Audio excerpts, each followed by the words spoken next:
Hi, I'm Alex from Splynx company, and I would like to talk a bit about network management. So the network is the crucial part of internet providing business. And here's an example when you design networking correctly, when you make a cabling wrong, and when you have everything well organized. And I would like to talk not only about the physical part of the network, but also of the logical part, how it is designed, how it is working and centrally managed. This is an example of simplified ISP network where we have a BGP router, PPPoE, access, and two parts of the network. One is wireless and the second is a GPON fiber network. Splynx is a network management solution that helps you to centrally organize and have under control the whole elements of the network.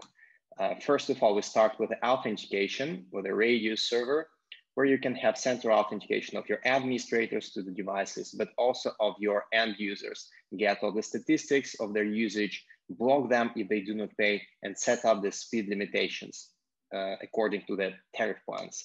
The second part is the ACS, auto configuration server. So this is the server that helps you to auto provision quickly end user devices and also make the changes centrally without having access to each single device, without sending your technicians to make the change.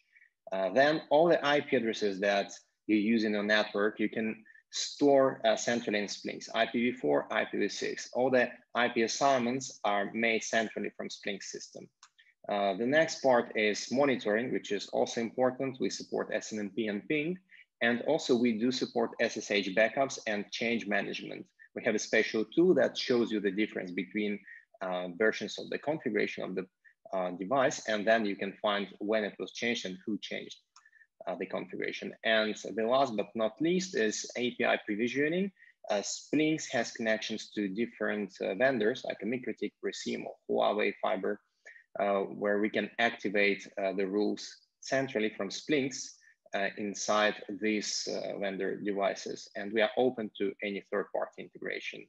And when everything this is well organized, we can make a recap and say that Splynx provides you the radios, auto configuration server, IPv4 and IPv6 management, device monitoring and backups, and then API integrations. But also when everything is well stored in one place in Splynx, you can also share some of the data with your customers using the client portal. So this is an example of a client portal where customer can see his line usage immediately and online. He can pay the invoice. He can track all the communication with your company using tickets, and then he can control the CPE devices. He can change the Wi-Fi SSID or the password, or restore and reboot the router. So this is an example of how Splynx can optimize a network, how it can manage it centrally. If you are interested in this, please stay in touch with me. Please watch the following videos where I will be explaining this in detail. And thank you very much for your time.